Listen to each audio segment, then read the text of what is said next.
Hello and happy Mother's Day. It's Sunday, the 22nd of March 2020, and this is the first time I've recorded anything for YouTube. Well, it's not officially the first time I've tried recording this. I've had a few failed attempts just before this one. Um, but I've never done anything like this before, so I'm a novice, and I'm hoping that over time this is going to feel less weird. It's very bizarre talking to a camera in this way, so I don't know how people do it regularly. Maybe I'll get used to it. So let me just tell you why I'm doing this, or what it is that I'm planning to do. Yesterday, I was really thinking about how can I maintain that contact with our students at a distance. How can I make sure that they're seeing a familiar face from school? Because I think that's important. I want you to know that we, if we could, we'd still have you all in school and we'd be seeing you every day. But if we can't, then perhaps it might just be nice for you to see somebody that you know. You could just pick out an audiobook, couldn't you, and have anybody read it to you. I'm certainly not anywhere near the quality of an audiobook, but I'm somebody that you know, so I think that's a good thing. I hope it's a good thing. We'll see. And also, I think I was thinking, okay, well, I've got no other real talents. I can't sing, I can't dance. I'm not going to be uploading anything to TikTok anytime soon. So what can I do? Well, I'm an English teacher, and I thought, okay, well, what I'm going to do is I'm going to read a classic text, because what I want us to think about when we think about the next few weeks, however long this goes on for, is I think it's a really positive thing to frame this as an opportunity. Okay, I know it's a really challenging time, but I think we've got to see the opportunity in this, and this is an opportunity to read a book, hear a book that you would never have heard before. And I'm not going to be analysing this. I know that's a temptation because I'm an English teacher. I might very well post some things down below that, further reading or something that's interesting that's linked to this. But it's just me reading what I think is a good story for you to know. And so I was thinking about this a lot yesterday, and then I did the work of setting everything up, which is all new to me. And then I came downstairs and I was looking at my bookshelf and I was trying to decide, okay, which book am I going to start with? I was half tempted to start with Pride and Prejudice, and then I rethought it. So I was looking through, and I decided that I was going to start with The Picture of Dorian Gray by Oscar Wilde. And I picked this for a few reasons. Firstly, it's a bit of a selfish reason. I picked this because I've been meaning to read this for ages. It's a classic, and although I know the story, I haven't read it. So it's an opportunity for me to read a book that I've been meaning to read for a while. I know the story, and I recognise the references when I heard them. So if you've ever heard somebody say to you, you're looking really good if you've got a portrait in the attic, that reference comes from here. You may not have heard that, but you might hear it now, or you might listen out for it when people say something like that. So that's the first reason, selfish reasons. I want to read it. Secondly, I think it's a really good story, and I hope you're going to enjoy it. And thirdly, if you're one of our Year 10 students watching this, then when we come back, you will be studying Jekyll and Hyde, which is written about 4 years before this. And so Wilde and Stevenson are living in the same time, in the same context, both in setting in London, and picking up on very similar themes. So I think that if you have tuned into this, when we then come to read Jekyll and Hyde, you'll have some nice kind of context, literary context. So that's another reason why I'm doing it. Now, I think I did just say this isn't going to be perfect. I'm not an actress, so there won't be really good character voices. I'm sorry if you've tuned in for that.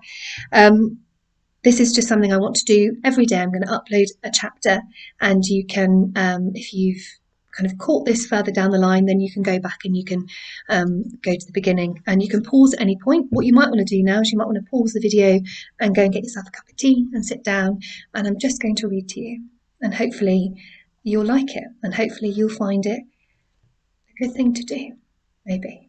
And I hope that you're going to enjoy The Picture of Dorian Gray. And if you don't know anything about Oscar Wilde, I'm not going to give you a long autobiography now. I'm just going to tell you that he is a beautiful, writer of mostly he's known for his plays, but he's also written some really beautiful children's stories. And if you've read the Giant's Garden, I've forgotten the name of the short story. I will in a subsequent one of these show you the storybook version of that, which I think is beautiful.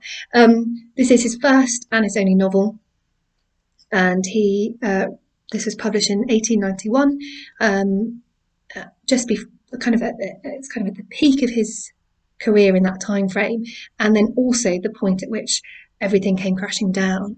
And if you want to find out more about Oscar Wilde, I'm going to put some links down below, because I'm just going to get started with the reading. And I promise you, in future videos, I'm not going to spend so long with this preamble bit talking to you. Okay, so chapter 1. The studio was filled with the rich odour of roses, and when the light summer wind stirred amidst the trees of the garden, there came through the open door the heavy scent of the lilac, or the more delicate perfume of the pink flowering thorn. From the corner of the divan of Persian saddlebags on which he was lying, smoking, as was his custom, innumerable cigarettes, Lord Henry Wotton could just catch the gleam of the honey-sweet and honey-coloured blossoms of a laburnum, whose tremulous branches seemed hardly able to bear the burden of a beauty so flame-like as theirs.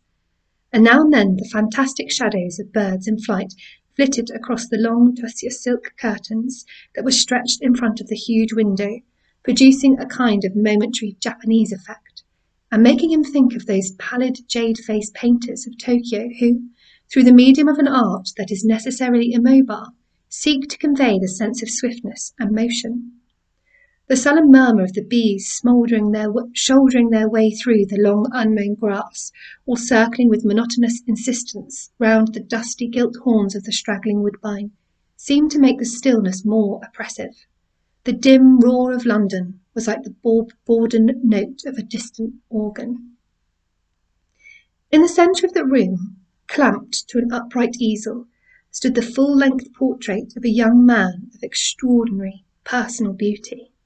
And in front of it, some little distance away, was sitting the artist himself, Basil Hallward, whose sudden disappearance some years ago caused at the time such public excitement and gave rise to so many strange conjectures. As the painter looked at the gracious and comely form he had so skilfully mirrored in his art, a smile of pleasure passed across his face, and seemed about to linger there. But he suddenly started up, and, closing his eyes, placed his fingers upon the lids, as though he sought to imprison within his brain some curious dream from which he feared he might awake. "It is your best work, Basil, the best thing you have ever done," said Lord Henry, languidly. "You must certainly send it next year to the Grosvenor. The Academy is too large and too vulgar. Whenever I have gone there have been either so many people that I have not been able to see the pictures, which was dreadful, or so many pictures that I have not been able to see the people, which was worse. The Grosvenor is really the only place."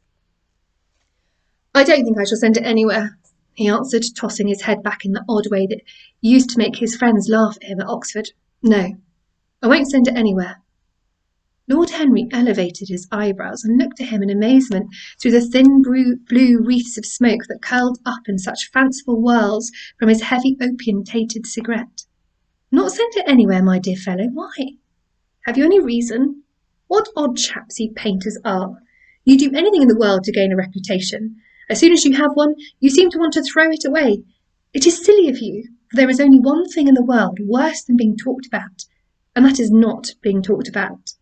A portrait like this would set you far above all the young men in England, and make the old men quite jealous, if old men are ever capable of any emotion." "I know you will laugh at me," he replied, "but I really can't exhibit it. I've put too much of myself into it." Lord Henry stretched himself out on the divan and laughed. "Yes, I knew you would, but it is quite true all the same. Too much of yourself in it, upon my word, Basil. I didn't know you were so vain. I really can't see any resemblance between you, with your rugged, strong face and your coal-black hair, and this young Adonis, who looks as if he was made out of ivory and rose leaves.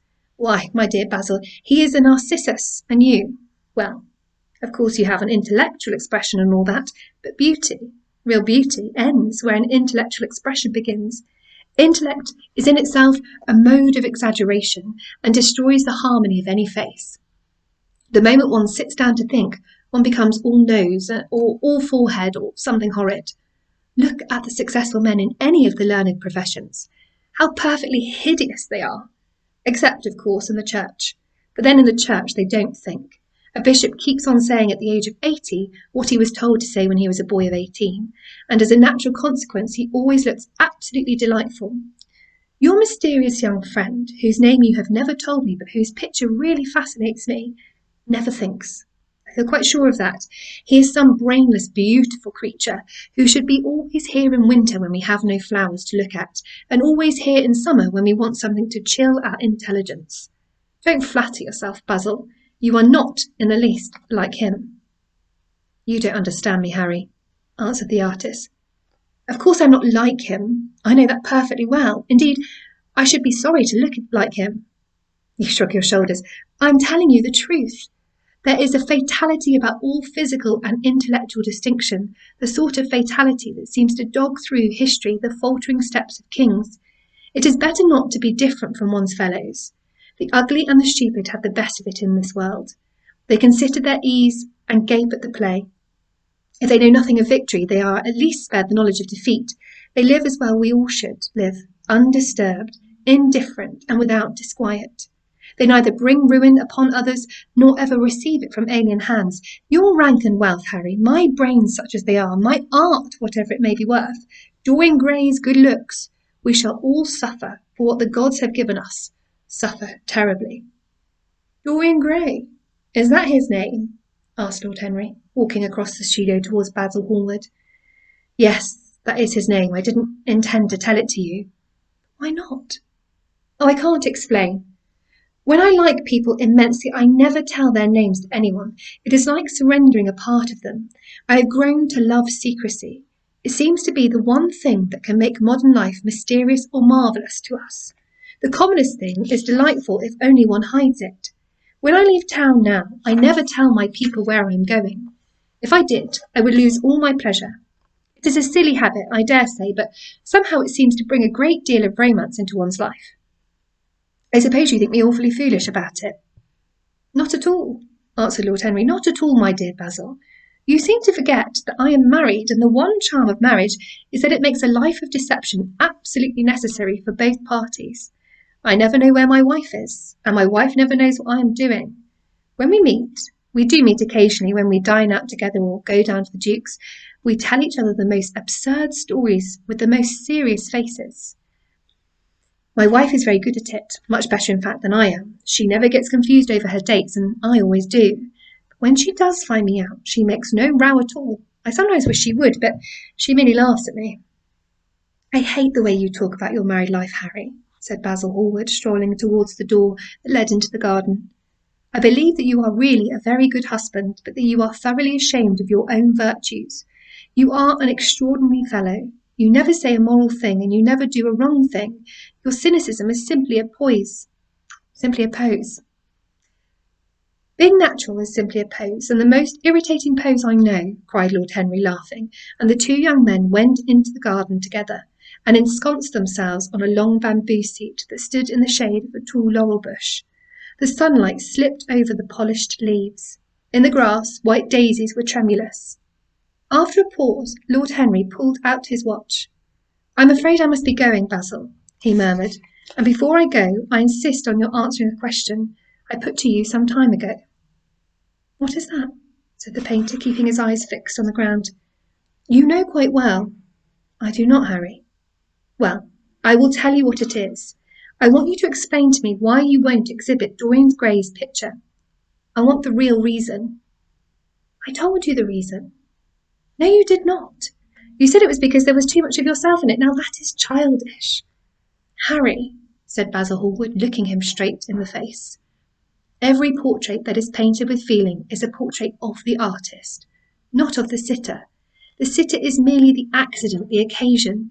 It is not he who is revealed by the painter. It is rather the painter who, on the coloured canvas, reveals himself. The reason I will not exhibit this picture is that I am afraid that I have shown in it the secret of my own soul. Lord Henry laughed. And what is that? He asked. I will tell you, said Hallward, but an expression of perplexity came over his face. I am all expectation, Basil, continued his companion, glancing at him. There is really very little to tell, Harry, answered the painter, and I'm afraid you will hardly understand it. Perhaps you will hardly believe it. Lord Henry smiled and, leaning down, plucked a pink-petalled daisy from the grass and examined it. I am quite sure I shall understand it, he replied, gazing intently at the little golden white-feathered disc. And as for believing things, I can believe anything, provided it is quite incredible.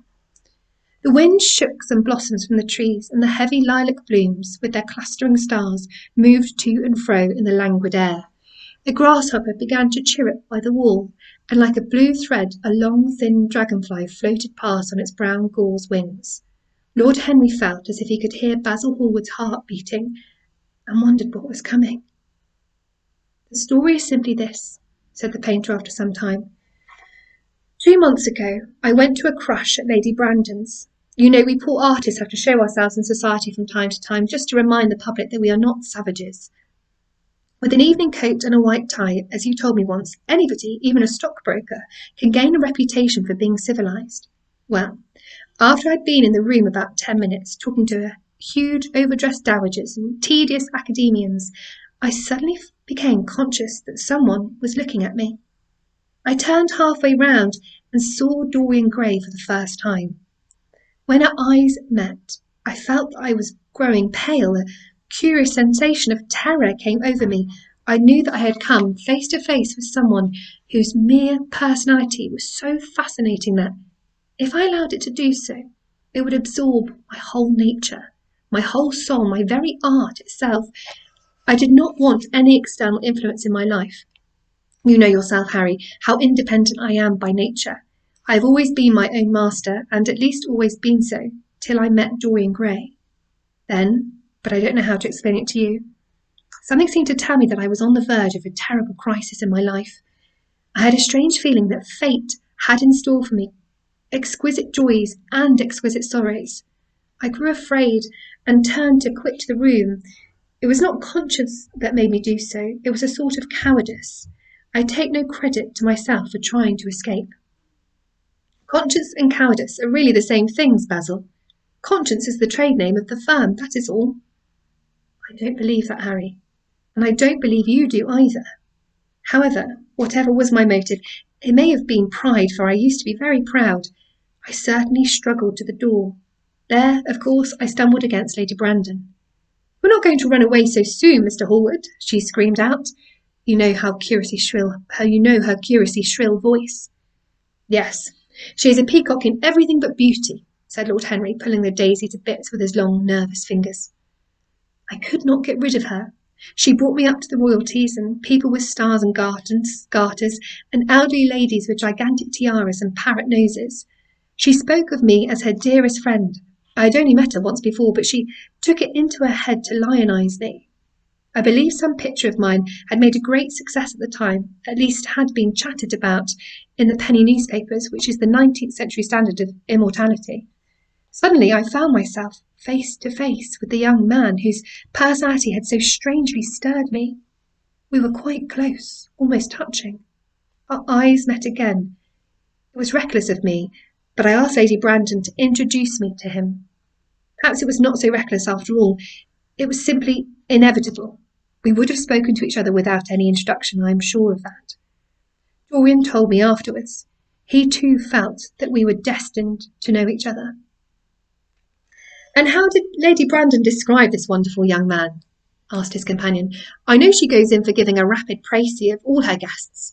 I remember her bringing me up to a truculent and red-faced old gentleman covered all over with orders and ribbons, and hissing into my ear in a tragic whisper which must have been perfectly audible to everybody in the room the most astounding details. I simply fled. I like to find out people for myself, but Lady Brandon treats her guests exactly as an auctioneer treats his goods. She either explains them entirely away or tells one everything about them except what one wants to know. Poor Lady Brandon, you are hard on her, Harry, said Hallward listlessly. My dear fellow, she tried to found a salon and only succeeded in opening a restaurant. How could I admire her? But tell me, What did she say about Mr. Dorian Gray? Oh, something like, charming boy, poor dear mother and I absolutely inseparable, quite forget what he does, afraid he doesn't do anything, oh yes, plays the piano, or is it the violin, dear Mr. Gray? Neither of us could help laughing, and we became friends at once. Laughter is not at all a bad beginning for a friendship, and it is far the best ending for one, said the young lord, plucking another daisy. Hallward shook his head. You don't understand what friendship is, Harry, he murmured, or what enmity is, for that matter. You, like everyone, that is to say, you are indifferent to everyone. How horribly unjust of you, cried Lord Henry, tilting his hat back and looking up at the little clouds that, like ravelled skins of glossy white silk, were drifting across the hollowed turquoise of the summer sky. Yes, horribly unjust of you. I make a great difference between people. I choose my friends for their good looks, my acquaintances for their good characters, and my enemies for their good intellects. A man cannot be too careful in the choice of his enemies. I have not got one who is a fool. They are all men of some intellectual power, and consequently they all appreciate me. Is that very vain of me? I think it is rather vain. I should think it was, Harry, but according to your category I must be merely an acquaintance. My dear old Basil, you are much more than an acquaintance. And much less than a friend, a sort of brother, I suppose? Oh, brothers, I don't care for brothers. My elder brother won't die, and my younger brothers seem never to do anything else. Harry, exclaimed Hallward, frowning. My dear fellow, I'm not quite serious, but I can't help detesting my relations. I suppose it comes from the fact that none of us can stand other people having the same faults as ourselves. I quite sympathise with the rage of the English democracy against what they call the vices of the upper orders. The masses feel that drunkenness, stupidity, and immorality should be their own special property, and that if any one of us makes an ass of himself, he is poaching on their preserves. When poor Southwark got into the divorce court, their indignation was quite magnificent, and yet I don't suppose that 10% of the proletariat live correctly. I don't agree with a single word that you have said, and, what is more, Harry, I feel sure you don't either. Lord Henry stroked his pointed brown beard and tapped the toe of his patent leather boot with a tasselled ebony cane. How English you are, Basil! That is the second time you have made that observation. If one puts forward an idea to a true Englishman, always a rash thing to do, he never dreams of considering whether the idea is right or wrong. The only thing he considers of any importance is whether one believes it oneself. Now, the value of an idea has nothing whatsoever to do with the sincerity of the man who expresses it. Indeed, the probabilities are that the more insecure the man is, the more purely intellectual will the idea be, as in that case it will not be coloured by either his wants, his desires, or his prejudices. However, I don't propose to discuss politics, sociology, or metaphysics with you. I like persons better with principles, and I like persons with no principles better than anything else in the world. Tell me more about Mr. Dorian Gray. How often do you see him? Every day. I couldn't be happy if I didn't see him every day. He is absolutely necessary to me. How extraordinary. I thought you would never care for anything but your art. He is all my art to me now, said the painter gravely. I sometimes think, Harry, that there are only two eras of any importance in the world's history. The first is the appearance of a new medium for art, and the second is the appearance of a new personality for art also. What the invention of oil painting was to the Venetians, the face of Antinous was to late Greek sculpture, and the face of Dorian Gray will some day be to me. It is not merely that I paint from him, draw from him, sketch from him. Of course I have done all that, but he is much more to me than a model or a sitter. I won't tell you that I am dissatisfied with what I have done of him, or that his beauty is such that art cannot express it. There is nothing that art cannot express, and I know that the work I have done since I met Dorian Gray is good work, is the best work of my life. But in some curious way, I wonder, will you understand me? His personality has suggested to me an entirely new manner in art, an entirely new mode of style. I see things differently, I think of them differently. I can now recreate life in a way that was hidden from me before, a dream of form in days of thought. Who is it who says that? I forget, but it is what Dorian Gray has been to me. The merely visible presence of this lad, though he seems to me little more than a lad, though he is really over 20, his merely visible presence I wonder, can you realise all that that means? Unconsciously, he defines for me the lines of a fresh school, a school that is to have in it all the passion of the romantic spirit, all the perfection of the spirit that is Greek, the harmony of soul and body. How much that is! We in our madness have separated the two and have invented a realism that is vulgar, an ideality that is void. Harry, if you only knew what Dorian Gray is to me. You remember that landscape of mine for which Agnew offered me such a huge price, but which I would not part with. It is one of the best things I have ever done. And why is it so? Because while I was painting it, Dorian Gray sat beside me. Some subtle influence passed from him to me, and for the first time in my life I saw in the plain woodland the wonder I'd always looked for and always missed. Basil, this is extraordinary. I must see Dorian Gray. Hallward got up from his seat and walked up and down the garden. After some time he came back. Harry, he said, Dorian Gray is to me simply a motive in art. You might see nothing in him. I see everything in him. He is never more present in my work than when no image of him is there. He is a suggestion, as I have said, of a new manner. I find him in the curves of certain lines, in the loveliness and subtleties of certain colours. That is all. Then why won't you exhibit his portrait? Asked Lord Henry. Because, without intending it, I have put into it some expression of all that is curious artistic idolatry, of which, of course, I have never cared to speak to him. He knows nothing about it. He shall never know anything about it. The world might guess it, and I will not bare my soul to their shallow prying eyes.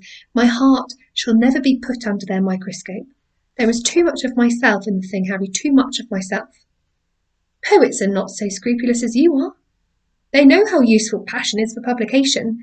Nowadays, a broken heart will run to many editions. I hate them for it, cried Hallward. An artist should create beautiful things, but should put nothing of his own life into them. We live in an age when men treat art as if it were meant to be a form of autobiography. We have lost the abstract sense of beauty. Some day I will show the world what it is, and for that reason the world shall never see my portrait of Dorian Gray. I think you are wrong, Basil, but I won't argue with you. It is only the intellectually lost who ever argue. Tell me, is Dorian Gray very fond of you? The painter considered for a few moments. He likes me, he answered after a pause. I know he likes me. Of course I flatter him dreadfully. I find a strange pleasure in saying things to him that I know I shall be sorry for having said. As a rule, he is charming to me, and we sit in the studio and talk of 1,000 things. Now and then, however, he is horribly thoughtless and seems to take a real delight in giving me pain. Then I feel, Harry, that I have given away my whole soul to someone who treats it as if it were a flower to put in his coat, a bit of decoration to charm his vanity, an ornament for a summer's day. Days in summer, Basil, are apt to linger, murmured Lord Henry. Perhaps you will tire sooner than he will. It is a sad thing to think of, but there is no doubt that genius lasts longer than beauty. That accounts for the fact that we all take such pains to over-educate ourselves. In the wild struggle for existence, we want to have something that endures, and so we fill our minds with rubbish and facts, in the silly hope of keeping our place. The thoroughly well-informed man, that is the modern ideal, and the mind of the thoroughly well-informed man is a dreadful thing. It is like a bric-a-brac shop, all monsters and dust, with everything priced above its proper value. I think you will tire first, all the same. Some day you will look at your friend, and he will seem to you to be a little out of drawing, or you won't like his tone of colour, or something. You will bitterly reproach him in your own heart, and seriously think that he has behaved very badly to you. The next time he calls, you will be perfectly cold and indifferent. It will be a great pity, for it will alter you. What you have told me is quite a romance of art, one might call it, and the worst of having a romance of any kind is that it leaves one so unromantic. Harry, don't talk like that. As long as I live, the personality of Dorian Gray will dominate me. You can't feel what I feel. You change too often. Ah, my dear Basil, that is exactly why I can feel it. Those who are faithful know only the trivial side of love. It is the faithless who know love's tragedies. And Lord Henry struck a light on a dainty silver case and began to smoke a cigarette with a self-conscious and satisfied air, as if he had summed up the world in a phrase. There was a rustle of chirruping sparrows in the green lacquer leaves of the ivy, and the blue cloud shadows chased themselves across the grass like swallows. How pleasant it was in the garden, and how delightful other people's emotions were. Much more delightful than their ideas, it seemed to him. One's own soul and the passions of one's friends, those were the fascinating things in life. He pictured to himself with silent amusement the tedious luncheon that he had missed by staying so long with Basil Hallward.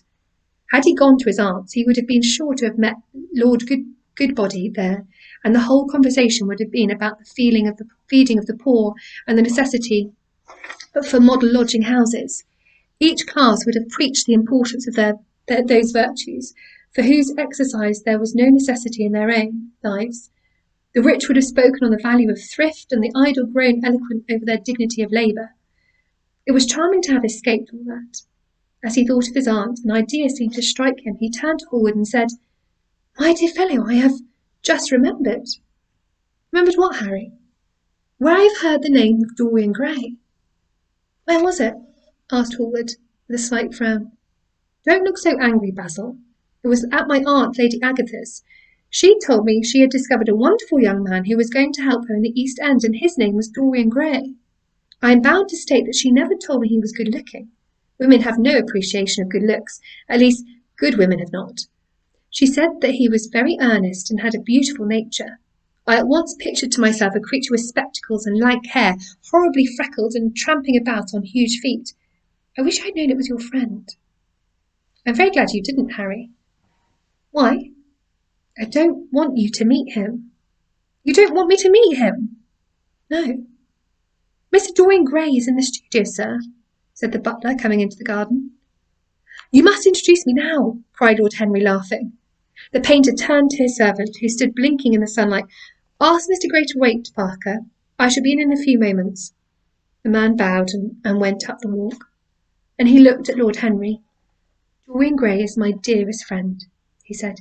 "He has a simple and a beautiful nature. Your aunt was quite right in what she said of him. Don't spoil him. Don't try to influence him. Your influence would be bad. The world is wide and has many marvellous people in it. Don't take away from me the one person who gives to my art whatever charm it possesses. My life as an artist depends on him. Mind, Harry, I trust you." He spoke very slowly, and the words seemed wrung out of him almost against his will. "What nonsense you talk," said Lord Henry, smiling, and, taking Hallward by the arm, he almost led him into the house. And that's the end of chapter 1. So I look forward to moving into chapter 2 tomorrow, and I hope you're all keeping safe and keeping indoors wherever you can and keeping yourself occupied. And if you want to get in touch, you know my email if you're one of our students, so get in touch. Thanks.